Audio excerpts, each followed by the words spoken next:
Occasionally I've done some things with the past, and mostly, and this may take us to a place where you wanted to go actually earlier. Mostly I don't, and the reason I don't is it's really not relevant.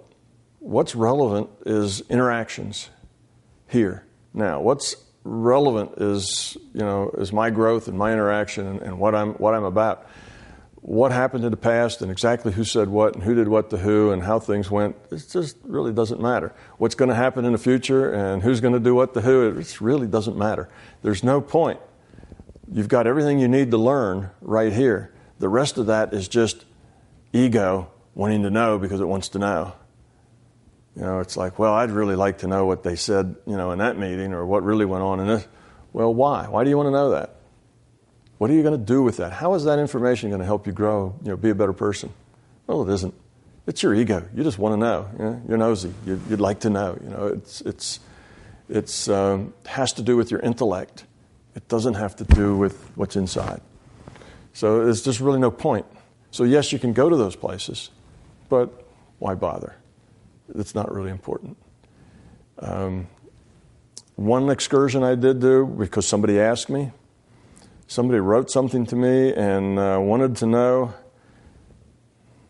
I think they wanted to know and I mentioned this in the lecture, and the reason I use this example is because I did it. And that is, what would our society be like now if the Allies had lost World War II? Had the Germans basically not only conquered Europe, but then probably nuked the U.S. and taken over the whole shebang. What would have happened? Would they have done that? Would they have taken over? What would have happened if that war had gone the other way, if Hitler had prevailed? So I did that. I went back into the historical database up to the time, that was a good branch point, and then I started running down the probable realities. Now I took the probabilities, not what happened, but I took the other probability routes. That's the things that were less probable that didn't happen.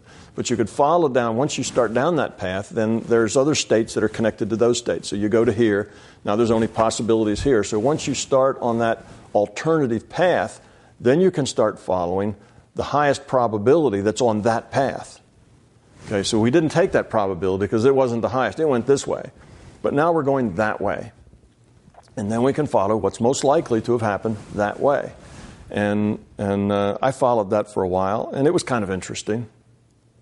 And one of the things I learned from that if you go about, I don't know what it was, if you go about 60, 70 years, 80 years, 100 years, it doesn't make nearly as dramatic a difference as you thought it would.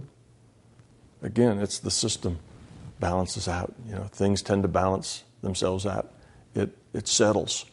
So in the beginning, you say, oh, how awful. You can imagine, all of Europe and whatever, and they're under a Nazi, fascist, hateful rule. You got all this kind of stuff, and you think, how horrible.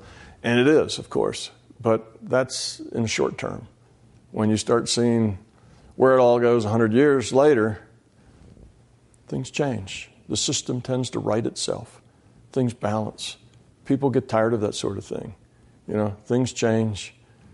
Nastiness gets overthrown. It gets replaced by other things. That was kind of its lesson for me, was that if you look at the long term, things generally aren't as horrible as they seem in the short term. They tend to right themselves. It's sort of like a boat. If you tip it over, it might take a little water, but you let it go and it bobs back up again. It's just the way they're made. That's the way systems that are stable. A boat's stable in the water. That's what stability means, is that it rights itself. So the system is actually pretty stable, and people are pretty resilient. And though in the short term there are a lot of people that went through some pretty horrible things, and it changes things. But in the long term, if you stop polluting that river, it all gets good again. In the long term, it heals. And that's sort of what I saw. I went about 100 years into the future, and I learned a valuable lesson from it, so I was glad I did it.